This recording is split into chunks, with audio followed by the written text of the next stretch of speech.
Hi, everybody out there. This is Yoji Cole, Business Development Manager with Vendo. And today, excited to be talking with Ryan Lewendon. He is a partner in Giannuzzi Lewendon, a firm that helps brands disrupt and transform the CPG industry. So Ryan, thank you for joining us today. Great to be talking with you. Yeah, thanks for having me, Yoji. Great to be talking to you too. So today, Ryan, we're going to get to know who you are and what really, brought you to where you are today. Like we were saying before we started the call, you're a lawyer by trade. You help brands with those legal issues that they have from, I guess, maybe inception to sale. But really wanted to, if you could just give us a little, quick understanding of Giannuzzi Lewendon and how you all help brands, and then we'll dive into, your personal story. Yeah, absolutely. Absolutely. Thank you very much. Giannuzzi Lewendon is, a full service firm that works exclusively with disruptive consumer brands. So, our practice is basically like an inch wide and a mile deep. All we do is work with brands. All we do is work with founders. We don't work with investors, distributors, none of that. All of our work and all of our advice is formulated that way. And basically, our practice covers kind of three main areas. It's financing and M&A. We help companies, build their company and sell it. We probably average about 10 to 20 companies sold a year. We do about 100 to 200 rounds of financing through our firm.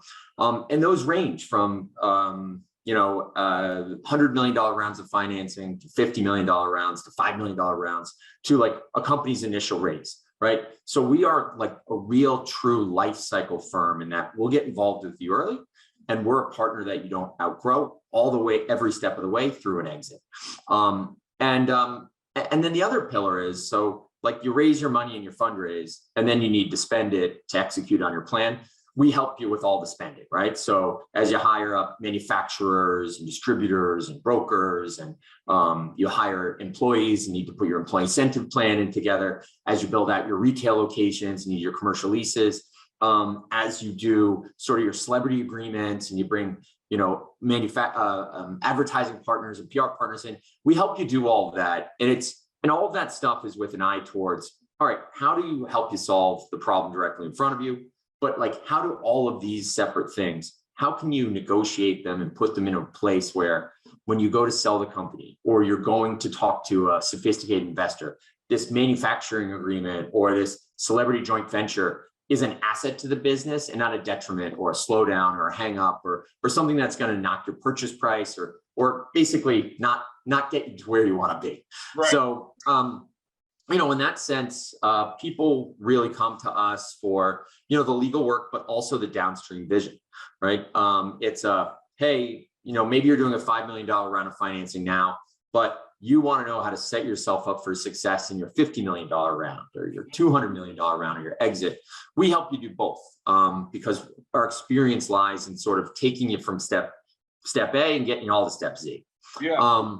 Let's talk the third bit really quick, Ryan, if we could, about that whole experience side of it, which will kind of dive back into, your background. I mean, when you were a kid and you were watching TV. Remember, I'm going to date myself here, but when I was a kid, I loved watching LA Law and all of that stuff. So I don't know if at that point in time you were like, man, I want to be a lawyer, and this is exactly what you wanted to do. But how did you get into this? Yeah, I come from a family of lawyers. Okay. My dad's a lawyer. My brother's a lawyer. So it was always in my family. I had an inkling that I wanted to go into law, like in college, but I wasn't totally sure. I was actually a molecular and cellular biology major. Wow. At first I wanted to be a surgeon. I realized I didn't like dissecting people. Then I wanted to go in genetics and spent a summer in a lab and realized I wanted to do something sort of more interactive and facing with people. And then I ended up running a bar in college in New Orleans in Tulane. And when I was there, I really started to see like how people were starting to gravitate towards like more artisanal brands, more unique brands, how New Orleans was developing this like, sort of cocktail sort of culture where people were coming out with new spirits, and I was seeing how people were like drawing to them at the bar. And I really started to see, well, like brands and sort of more niche things, and health and wellness is something that's coming along. So, I knew I wanted to do something there. From running the bar, I took my LSAT and went to law school, and kind of always knew I wanted to do something transactional, corporate. I knew I wanted to do something in business. I knew I wanted to do something with sort of like emerging brands and industries. And when I graduated and I met Nick, I realized like the practice he was building was perfect, right? He was, working with vitamin water. The company was growing, and it was sort of like this disruptive sort of brand at the time. And I joined the team and, started working on that account with him. And, we sold it to Coke in 2008. And from there, we just realized there was a big white space for people that, were starting and developing these like new industries in food and beverage. There was there was nobody really there to help them. People wanted to work for, the big conglomerate, or they wanted to work for the big investor. But no one wanted to help the founder. And we had this great playbook from Vitamin Water on how to build a disruptive brand. And, we really liked sort of like working with the underdog and seeing those people overcome. And, we went to an Expo East in 2008 in Boston with our cards, and we're like, hey, we're lawyers. Does anybody need a lawyer? And didn't know how people would react. And people were like, oh my God, yeah, I need a lawyer. Like I had 6 employees, now I have 68, and my lawyer is a trust estates guy, and they don't know what a bill back is, and they don't know what a broker is. And I need someone who understands the space, right? And, we after that show, it was kind of like a eureka moment. We met all these brands that sort of have since then grown and sold, like, Happy Baby and Siggy's Yogurt and Hint Water and Vita Coco. And, we just realized that nobody was helping these brands. And, from there, that was our eureka moment. And from there, we sort of focused on it. We built our client base. In 2011, we left the firm we were at and moved down to the meatpacking district in New York with 3 lawyers and, 30 clients. And, today we built that office out. We got 2 floors in meatpacking and an office in Santa Monica near you guys. And we got about 1,200 companies that we work with in the space of, various sizes and shapes. And, we absolutely love it. That's amazing. So you shared that you're going to the fancy food show this weekend. So, I'm a guy or a gal there, starting my own brand, and I see Ryan come in and I'm like, oh yeah, he's with Giannuzzi Lewendon. I mean, are you helping me if this is just something that like, this is my first show, or are you really looking for, people and brands that have maybe built out a little bit more, or like at what point do you really get involved and how to help people at those different points? Yeah, I mean, we are a real start to finish solution, right? There's kind of a white space in legal work, right? You have startup lawyers that only know how to get you off the ground, but don't know how to get you like to the next level. And then you have really big firms that sort of work with you when you're fully formed and don't want to touch you earlier. We deal with everybody. I love speaking to entrepreneurs who are just starting their business. I love being part of that. I love helping to give advice. It's honestly, the relationships with the clients that I've had for 6, 7, 8 years and seeing them sort of grow. It's the most rewarding part of my practice. We love working with the mature companies too. And, there's lots of brands that come to us when they're more fully formed with lots of problems we can solve for them. But honestly, the really rewarding part of this job is when you're working with someone, the product hasn't even been out yet, and you kind of help them. You see it come on the shelves, you see it grow, national distribution, you help them sort of bring your strategic partner in, just being along the way for that ride. It's a feeling that's like no other. Do you find that you get involved in, because of course, being lawyers, you guys are involved in all of the contract stuff and all of that, and, providing guidance there. But what about, if it's a, I don't know, if it's a product and, and I'm looking for product extension advice, and are you guys also involved in that sort of thing as well? Or yeah, I mean, the thing is, like, the CPG industry is a very small industry. Yeah. And, I've been in it for 15 years and Nick's been in it for more than that. And, we've gotten to know all the players, and we've worked with lots and lots of companies, and we've seen these things over and over. So, one of the things that I like to spend a lot of time doing as part of my practice, and it's not strictly legal, but I call it community building, right? And it's just helping to put the right people around the company or the product. And, oftentimes, and I love this, my clients come to me and they're like, hey, Ryan, we need a PR company. Do you need a good PR company? We need a Walmart broker. Do we know a great Walmart broker? Right. And I do, and I can introduce them to them and send an email and put people together and just help shore up that sort of entity and create a better asset for these people and add value. That's outside the typical legal stuff, but it's just sort of ancillary to the business that I do every day of working with these clients in and out on the legal side.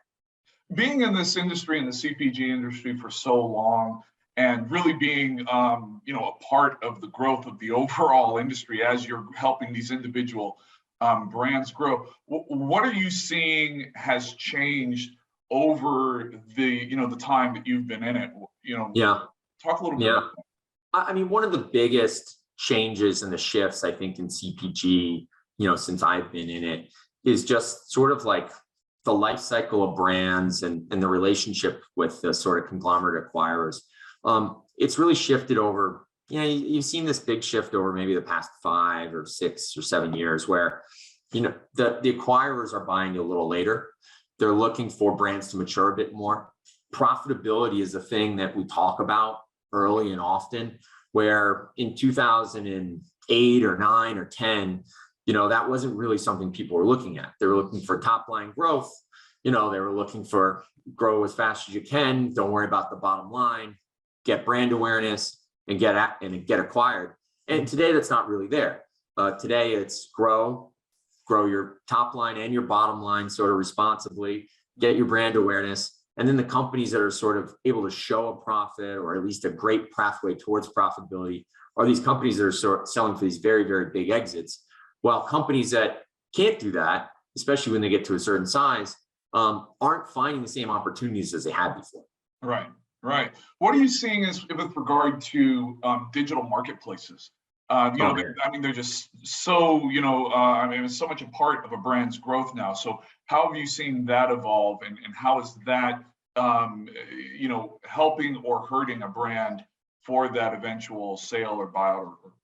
Absolutely. I mean, digital marketplaces like in 2008 weren't really a thing. It was kind of an afterthought. Hey, if we could sell direct to consumer, cool. But like, it wasn't something people were focusing on. It wasn't something people were putting a lot of energy into. Direct to consumer, it was there, but it wasn't something that people were building brands in. And, obviously, maybe over the past, 10 years or so, that's really become a thing. I mean, the digital channel is a real channel now. You need service providers. You need companies like Vendo to help you manage that digital channel. And if you can build it, you can build it profitably. We talk about profit, right? Online sales and profit go hand in hand, right? Because you make more money selling direct to consumer than you do, through the bureaucracy of the sort of retail channel. So, the infrastructure that's come up, has been a reaction to, I think, that trend as well. Mm-hmm. But, just the artistry and the care and the efforts that need to go in digital channels now in order to sort of build a brand did not exist. Right. In the early 2000s. Right. Are you seeing that there are I guess you could say like more digital only brands now, right, by far, and I guess companies or investors that would want to buy those brands are more open to that than ever before? Or, absolutely. I mean, you look at a company like Mary Ruth's Organics or Your Super, or even a company like Orgain, which just transacted to Nestle, and seeing how robust their digital sales are and their teams are, that the tide is turning now where digital native brands are seen as real brands by acquirers. I would say that 10 years ago that wasn't the case. If you're selling online and you weren't in a store, people didn't understand the sales data if it wasn't coming from, if your top customers were sort of so spread out. You needed 5 customers and it was like Whole Foods, Walmart, Target, right? And now it's different. People have come to understand that. People have come to understand that digitally native brands are brands, and you are starting to see the big players turn to those companies and acquire them. In addition to all the companies like, a Therasio's out there that are, buying these native brands and sort of aggregate. Yeah, for sure. How has Giannuzzi Lewendon shifted as a result of that? And internally, I'm sure you guys have shifted in some way, shape, or form for that. But what are you seeing on the horizon that brands and founders need to be aware of? Yeah, I mean, a lot has shifted. So, I mean, for our work, the work itself has shifted. Some of the nuts and bolts about putting together some of these brands has changed in terms of the operations and where they're sort of putting their efforts, where they're allocating their funds. For us on the contractual side, doing deals with online brokers as well as sort of retail brokers, or putting more efforts into some of these players that you need to put in place in order to sort of do your online sales these days. But I would say that for companies today, first of all, you have to treat the digital channel like a real channel. It's a real channel in commerce. You have to put, people on it, and you have to support it, and you have to nurture it.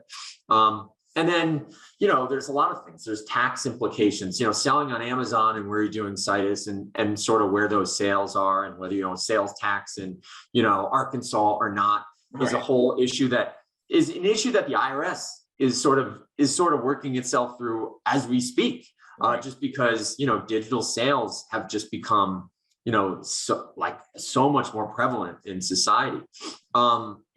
The advertising sort of, taking care of, making sure that you're covered in the states where you're putting a lot of your efforts and your inventory and your sales and your employees. That's become a little bit more, you've had to juggle that a little bit more, because now people are a little bit more spread out than they were when they were just using sort of outsourced sales, across the country. But it's a new world. It's more to think about. But the way I see it is having an ability to connect with a consumer directly and having the ability to get that information and have those touches with them. I just think it's an amazing opportunity for brands to grow in that relationship with their consumers and really more deeply identify with the public. Yeah, for sure. As far as Giannuzzi Lewendon's growth as a firm, you're in New York. As you said, you have your office in Santa Monica. Are you guys expanding beyond there, or what's the expansion plan for you? That's a topic that my partners and I have been discussing. But yeah, we've got our client base is all over the country and outside the country as well. New York is obviously a hub for us. It's home. LA is, I'd say we've got a couple hundred clients in that area. Texas, Colorado, the hubs have sort of, the better for you areas. If we were talking 3 years ago, I might have never said Miami, but today Miami's becoming its own sort of CPG hub. We want to be where our clients are. I think obviously in digital age, you can operate remotely, you can operate from these places, but I do think that the future of Giannuzzi Lewendon is having more people in more of these areas. We love this industry. We love the people in it. Most of my best friends are in this industry, the people I spend all my time with, and we want to be around. For sure. Ryan, is there anything that I haven't asked that just would you think would be really helpful or insightful for the audience out there of CPG founders and executives? Anything at all? No, that's a great question. I don't know. I mean, look, I think for everybody in the CPG world, we've all navigated a lot the past, year or two with COVID and now coming out of COVID.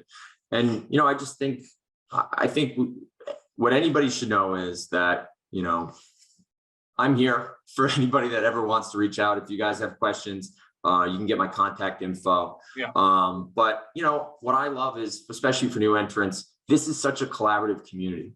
It's been a rough road, especially for somebody that tried to start a business in 2019 or 2020. It's a very collaborative community. People are willing to help. You probably haven't seen the trade shows, they're opening back up. Right. Yoji, I said, I'm going to Fancy Food Sunday, but, we have Expo West coming up, and, I think it's going to be great for everybody to be reminded of what a great community this is, how collaborative and eager to help each other we all are. Yeah, for sure. You mentioned something that I should have asked earlier, but you were talking about, of course, COVID. I mean, hey, it's why I'm working from home too still, unintended benefit there. But as far as, just how you have seen, has it changed, the financing of brands, the investment in brands? Have you seen that, and did it do it in a negative way? Are you seeing it turn, or what did you see there? Yeah. I mean, I'd say 2020 was an interesting year. Kind of the big financing still happened. You kind of saw a feast or famine. Like, there were a lot of transactions that happened with companies that were kind of struggling, and they transacted for not a lot of money, but they changed hands. Yeah. I think it's sort of the well dried up for them. The companies that were doing great, that had great metrics, that were like really premier, they still transacted and had great multiples. Yeah. Vital Protein sold in COVID and had a great exit. Yeah. And then, as time went on, I think people got used to, getting to know each other over Zooms, right? Like, in 2019, if you asked an investor, will I invest in a company where I've never met the founder in person? I think, 10 to 10 would say no. Yeah. Today, maybe maybe 7 to 10 would say no, but there are people that have adapted to it. Yeah. And it's continued. Our practice on the finance side has honestly not slowed down. There was a blip there for a couple months when everything shut down, but what's great about this community is it's resilient, and it's dynamic, and it's disruptive, and it's innovative, and people reacted and people pivoted, and a lot of people had great years and found ways to sort of manage the storm. And what's great thing about the Better For You community is, we're health and wellness focused, right? Yeah. And they were doing something out there that was helping people, and it was something that people were looking for. So no, the financing side of things has stayed steady, has been strong, and I think it's going to continue to stay that way. Excellent. Ryan, thank you so much. Folks, again, we've been speaking with Ryan Lewendon, partner of the Giannuzzi Lewendon Group. Thank you so much for your time, Ryan. Yoji, great speaking to you. I'll talk to you later. All right.